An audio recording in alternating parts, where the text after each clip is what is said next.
Shalom sahabatku, mari kita siapkan hati kita untuk dapat merenungkan kebenaran firman-Nya di pagi hari ini, yaitu mengapa saya perlu berdoa?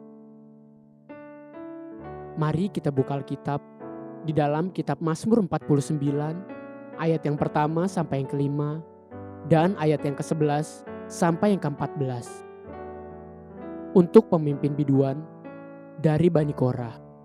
Mazmur. Dengarlah, hai bangsa-bangsa sekalian, pasanglah telinga, hai semua penduduk dunia, baik yang hina maupun yang mulia, baik yang kaya maupun yang miskin bersama-sama. Mulutku akan mengucapkan hikmat, dan yang direnungkan hatiku ialah pengertian. Aku akan menyendengkan telingaku kepada Amsal, akan mengutarakan peribahasaku dengan bermain kecapi.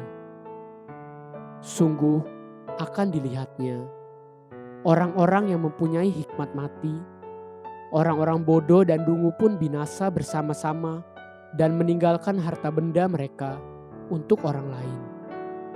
Kubur mereka ialah rumah mereka untuk selama-lamanya, tempat kediaman mereka turun-temurun. Mereka menganggap ladang-ladang milik mereka. Tetapi dengan segala kegemilangannya, manusia tidak dapat bertahan.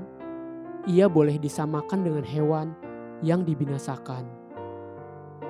Inilah jalannya orang-orang yang percaya kepada dirinya sendiri. Ajal orang-orang yang gemar akan perkataannya sendiri.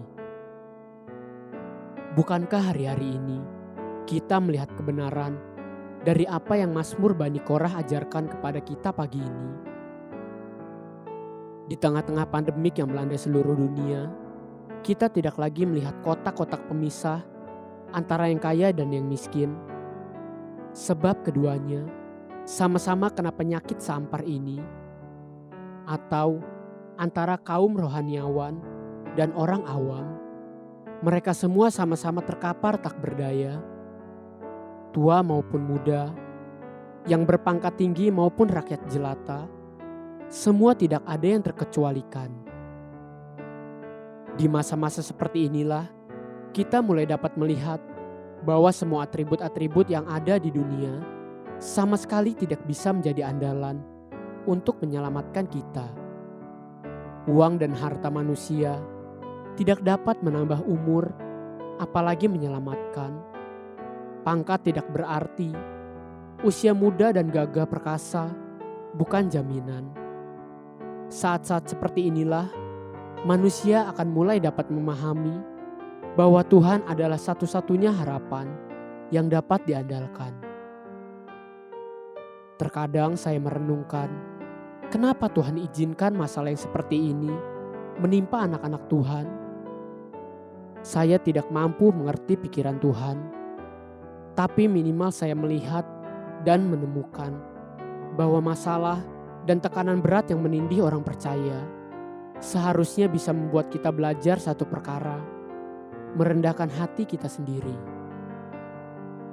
Sesungguhnya itulah tujuan dan rencana Tuhan bagi kita. Ketika kita berdoa, apa sebenarnya yang diharapkan Tuhan dari doa-doa kita?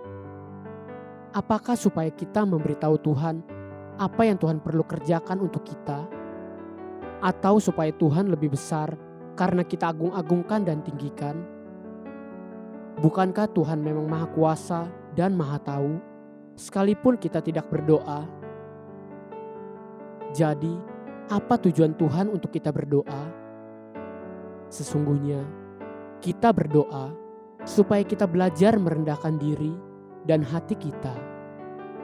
Kita berlutut untuk membawa diri kita lebih rendah lagi.